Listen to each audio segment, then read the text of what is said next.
राज्यसभेच्या 6 जागांसाठी महाराष्ट्रात 27 फेब्रुवारीला होणाऱ्या निवडणुकीत भाजपकडून कोणाला संधी मिळेल ही उत्सुकता असतानाच केंद्रीय मंत्री नारायण राणे, भाजपच्या राष्ट्रीय सचिव विजया रहाटकर, माजी मंत्री पंकजा मुंडे, अमरीश पटेल आदी नावे चर्चेत आहेत। प्रदेश भाजपच्या कोअर कमिटीची बैठक 2 दिवसांपूर्वी उपमुख्यमंत्री फडणवीस यांच्या सागर बंगल्यावर झाली। त्यात काही नावांवर चर्चा करण्यात आली।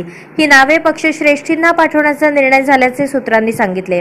पाठवलेल्या नावांचा पक्षश्रेष्ठींनी कितपत विचार केला हे यादी जाहीर झाल्यानंतर समोर येईलच। पक्षश्रेष्ठींनी प्रदेशाकडून आलेली नावे जशीच्या तशी स्वीकारली किंवा ऐनवेळी काही नावे बदलली असे दोन्ही अनुभव यापूर्वी आलेले आहेत।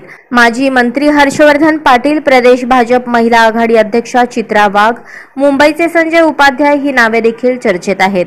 प्रदेश भाजपचे उपाध्यक्ष माधव भंडारी यांचे नाव राज्यसभा विधान परिषदेसाठी दरवेळी चर्चेत असते, मात्र त्यांना अद्याप संधी मिळालेली नाही। तसेच अलीकडील वर्षामध्ये पंकजा मुंडे यांचेही नाव सातत्याने चर्चेत राहिले असले तरी त्यांना देखील संधी मिळालेली नाही। नांदेडचे डॉक्टर अजित गोपचडे यांना मागे विधान परिषदेवर पाठवण्याचे नक्की झाले होते, पण ऐनवेळी त्यांचे नाव वगळले होते।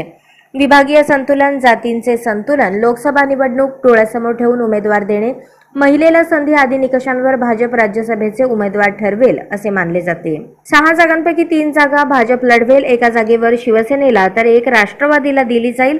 भाजप 4थी जागा लढवण्याची शक्यता जवळपास नाही। मात्र महाविकास आघाडीने दुसरा उमेदवार दिला तर मग आपणही 4था उमेदवार द्यायचा असे भाजपने ठरवले आहे। निवडणुकीपूर्वी काँग्रेसमधील आमदारांचा मोठा गट भाजपमध्ये आला तर भाजप 4थी जागा लढेल असेही मानले जाते। मूळ केरळचे असलेले केंद्रीय राज्यमंत्री व्ही मुरलीधरन हे महाराष्ट्रातून राज्यसभेवर निवडून गेलेले आहेत। नारायण राणे तसेच प्रकाश जावडेकर यांच्यासह मुरलीधरन यांचा राज्यसभेचा कार्यकाळ संपत आहे।